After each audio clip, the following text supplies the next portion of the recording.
Mantan Kapolres Ngada AKBP Fajar Widiadharma Lukman menjalani sidang dakwaan kasus kekerasan seksual terhadap anak di Pengadilan Negeri Kelas 1A Kupang, Nusa Tenggara Timur.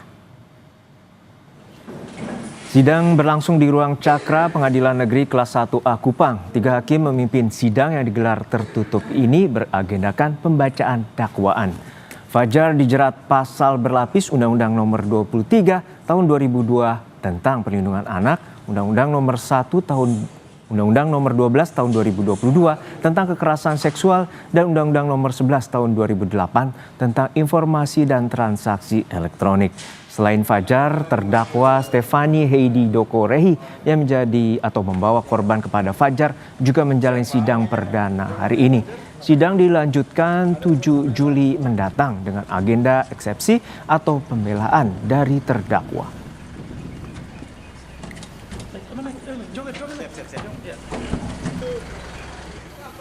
Disidangkan tertutup karena ini menyangkut perkara kesusilaan.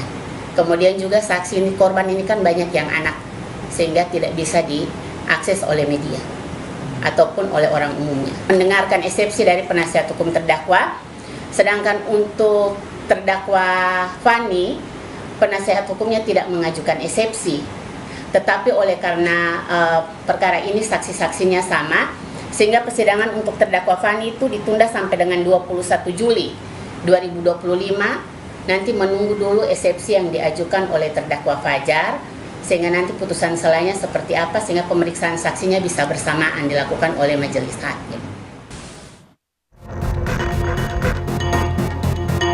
Kasus kejahatan luar biasa mantan Kapolres Ngada Fajar Widiadharma Lukman Sumatmaja memasuki persidangan.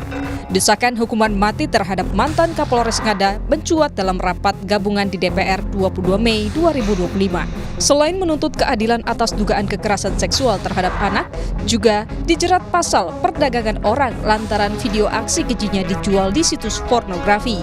Ini kejahatan luar biasa. Kami minta, kami suarakan keadilan bagi perempuan, bagi anak dan korban ini, bagi keluarganya, agar pelaku ini dihukum mati, termasuk TPPO ya, di mana unsurnya adalah bagaimana dia mengajak, menyuruh, membayar, ya kan, untuk mengkondisikan, mencari korban. Pasal TPPO akan dimasukkan dalam berkas perkara ke depan. Tetapi khususnya dengan pasal ada kasus narkoba, itu akan dibuat perkara tersendiri. Seruan untuk hukuman mati juga disuarakan dari keluarga korban yang diwakili kuasa hukum para korban. Keluarga korban terpukul lantaran pelaku yang merupakan aparat penegak hukum justru menjadi pelaku kejahatan seksual terhadap anak di bawah umur.